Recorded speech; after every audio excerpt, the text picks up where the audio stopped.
வணக்கம். நான் உங்கள் மோகனா.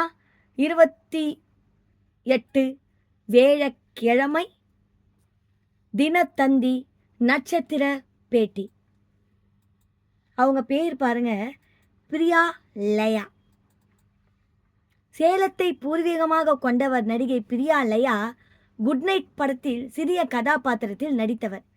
இங்கே நான் தான் கிங்கு படத்தில் சந்தானத்திற்கு ஜோடியாக நடித்தார். சமீபத்தில் வெளியாகி வெற்றி பெற்ற ட்ரெண்டிங் படத்தில் கலையரசனுடன் நடித்திருந்தார். இந்த படம் இப்போது OTTயில் வெளியாகி ரசிகர்களின் வரவேற்பை பெற்றிருக்கிறது. தவிர நடிகர் வெற்றியுடன் ஒரு படம், கார்த்திக் சுப்புராஜ் அவர்கள் உதவியாளர் கௌதம் இயக்கத்தில் ஒரு படம், சுந்தர் சி அவர்கள் இயக்கத்தில் ஒரு படம் என்று பிஸியாக வலம் வரும் தமிழ்நாட்டு பெண் இவர். அவரிடம் தினத்தந்தி நட்சத்திர பேட்டிக்காக எடுத்த நேர்காணல் இதோ. பிரியா லயா இவங்க தாங்க, பார்த்துக்கோங்க.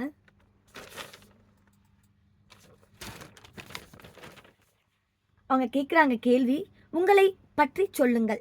அதுக்கு அவங்க சொல்லுவாங்க, நான் சாஃப்ட்வேர் இன்ஜினியர் நண்பருடன் இணைந்து நடனப்பள்ளி நடத்துகிறேன்.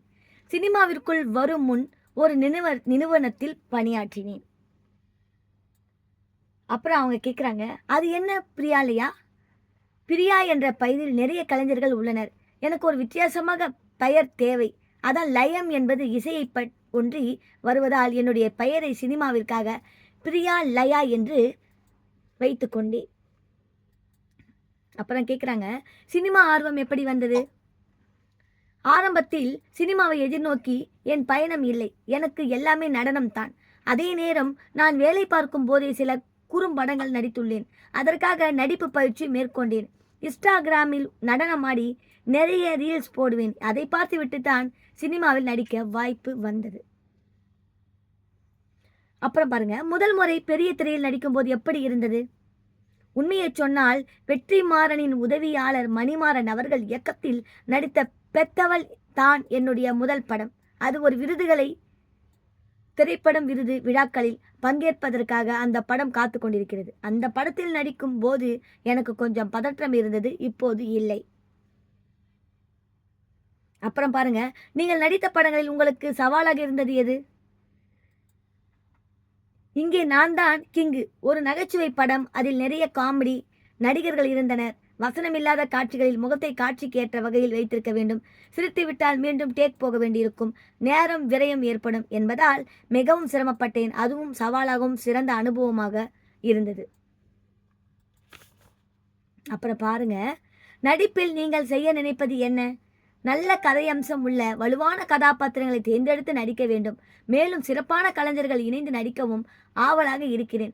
சாஃப்ட்வேர் இன்ஜினியராக வேலை செய்த போது கிடைக்காத மன திருப்தி நடிப்பில் எனக்கு கிடைக்கிறது. ட்ரெண்டிங் படத்தில் நடித்தது அந்த எண்ணத்தை மேலும் வலுப்பெற செய்திருக்கிறது. பணமும் புகழும் ஒரு கலைஞருக்கு தேவை என்றாலும் அதைவிடவும் ஒரு வேலையில் கிடைக்கும் மன திருப்தியை முக்கியமாக முதன்மையாக கருதுகிறேன். சினிமாவில் உங்களுக்கு பிடித்த கலைஞர்கள் யார்? பள்ளி கல்லூரியில் படித்தபோது நான் சிம்பு அவர்களின் ரசிகை. அவர் படங்களை மிகவும் விரும்பி பார்ப்பேன். இப்போதும் எனக்கு சிம்பு அவர்கள் விருப்பமான நடிகர் என்றாலும் நடிப்பு என்று வந்தபின் நான் பார்த்து ஆச்சரியப்படும் நடிகராக இருப்பவர் சியான் விக்ரம் அவர்கள். அவர் நடித்த சில படங்கள் வெற்றி பெறாமல் போயிருக்கலாம். ஆனால் அந்த படங்களில் கூட விக்ரமின் நடிப்பு அசாத்தியமானதாக இருந்திருக்கும். எனக்குள் நடிப்பு ஆசை அதிகரிக்க விக்ரம் அவர்கள் தான் காரணம். ஏன் அவருடைய படம் எல்லாமே நல்லா தான் இருக்கும். அருள் படத்தில் அவங்களுடைய நடிப்பு நல்லாயிருக்கும். சேது படத்தில் சியான் அவங்களது நல்லாயிருக்கும். அப்புறம் தில் படத்தில் போலீஸ் கேரக்டர் நல்லாயிருக்கும். அப்புறம் வேறு நிறைய நிறைய நிறைய படம். அன்னியன் டபுள் இதுவாக மாறுறாங்க பார்த்தீங்களா, அது ரொம்ப சூப்பராக இருக்கும். அண்ணினா மாறுவாங்க, நிறைய அம்பியா மாறுவாங்க. நல்லாயிருக்கும் படம்லாம். விக்ரம் அவங்க படம் நல்லா தான் இருக்கும். சினிமாவில் கவர்ச்சிக்கு உங்கள் வரையறை என்ன? பாருங்க, கதாபாத்திரத்துக்கு தேவையானதை ஒரு நடிகையாக செய்துதான் ஆக வேண்டும். ஆனால் நான் மிகவும் கவர்ச்சியான வேடங்களை ஏற்பதில்லை. திறமைக்குத்தான் இங்கே மதிப்பு என்று நம்புகிறேன். கவர்ச்சியே கூடாது என்று நான் சொல்லவில்லை. அது முகம் சுழிக்காத வகையில் இருக்க வேண்டும் என்று நினைக்கிறேன். அப்புறம் பாருங்க, உங்கள் வாழ்க்கையில் காதலுக்கு இடம் உண்டா? இப்போது அதற்கு வாய்ப்பில்லை. பின்னாளில் எதுவும் நடக்கலாம். நடக்கும்போது பார்ப்போம். மற்ற நடிகைகளிடம் இருந்து எப்படி உங்களை முன்னிலைப்படுத்துவீர்கள்? அதுக்கு அவங்க சொல்றாங்க, திறமையை மதிக்கும் இயக்குனர்கள் காலம் இது. ஒரு கதாபாத்திரத்திற்கு இவர்தான் தேவை என்றால் அவரை சரியாக தேர்வு செய்யும் புரிதல் படம் எடுப்பவர்கள் மத்தியில் இன்று வந்துள்ளது. தவிர அருகில் ஓடி வரும் நடிகைகளை பார்த்து நாம் ஓட முடியாது. அப்படி ஓடினால் நம்முடைய பாதை மாறிவிடும். தனித்த பாதையில் நம்முடைய பயணத்தை தொடர்ந்தபடி இருக்க வேண்டும். வருடத்திற்கு நிறைய படங்கள் வருகிறது, நிறைய வாய்ப்புகள் உள்ளது. அதில் நமக்கென வாய்ப்பு நிச்சயம் கிடைக்கும். கண்டிப்பாக மற்றவர்களை பார்த்து நாம் ஏன் ஓடணும்? நமக்குன்னு ஒரு அங்கீகாரம் கண்டிப்பாக நம்மளுக்கு இருக்கும் பொழுது நம்ம அடுத்தவங்களை பார்த்து இவங்க வராங்க அவங்க வராங்க நம்ம ஓடக்கூடாது. அக்கா மாதிரி தான் அவங்கள பிரியாலையாவும் அதான் சொல்கிறாங்க. உங்களை போன்ற பல தமிழ்நாட்டு பெண்கள் சினிமா துறைக்கு வர என்ன சொல்வீர்கள்? நமக்கான திறமையை முதலில் வளர்த்து கொள்ள வேண்டும். எல்லா துறையிலும் பிரச்சனை இருக்கிறது. பொழுதுபோக்கு துறை என்பதால் சினிமாவை உற்று நோக்குபவர்கள் அதிகம். எந்த ஒரு பிரச்சனையை எதிர்கொள்ளும் தைரியம் வேண்டும். வாய்ப்புகள் எங்கே கொட்டி கிடைக்கின்றனவோ துவாலாமல் தொடர்ந்து முயற்சிக்க வேண்டும். எல்லாவற்றுக்கும் மேலாக பெண்களுக்கு குடும்பத்தினரின் ஒத்துழைப்பு மிக அவசியம். குடும்பத்தில் உள்ளவர்கள் கை கொடுக்க இருக்கிறார்கள் என்றாலே பெண்களுக்கு தன்னம்பிக்கை தானாக வந்துவிடும். அடுத்தது பாருங்க, நீங்கள் ஏற்று நடிக்க விரும்பும் கதாபாத்திரம் என்ன? சங்ககால தமிழில் நீளமான வசனங்கள் பேசி ஒரு பீரியட் படத்தில் நடிக்க வேண்டும் என்ற ஆசை உள்ளது. நீங்கள் மேற்கொள்ளும் உணவு கட்டுப்பாடு முறை நடனம் தான். என்னுடைய டயட் எது வேண்டுமானாலும் சாப்பிடலாம், ஆனால் அவை அளவுடன் இருக்க வேண்டும். படிப்புக்கு இல்லாத நாட்களில் என்ன செய்வீர்கள்?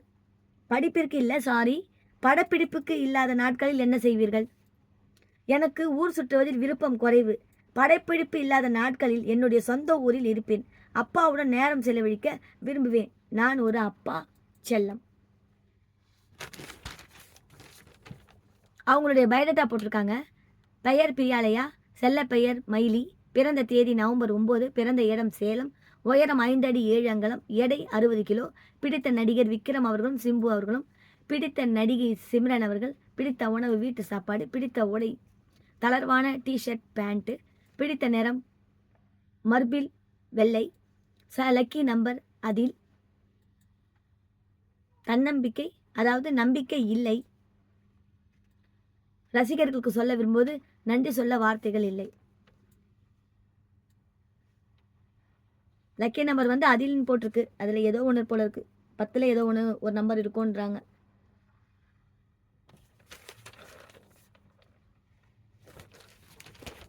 இத்துடன் இந்த பிரியாலயா நட்சத்திர பேட்டி முடிவடையுது. மேலும் வேறொரு செய்தியுடன் நான் உங்களை சந்திக்கும் வரை உங்களிடமிருந்து டாடா பேபி சொல்லி விடைபெறுகிறேன். உங்கள் மோகனா. நன்றி, வணக்கம்.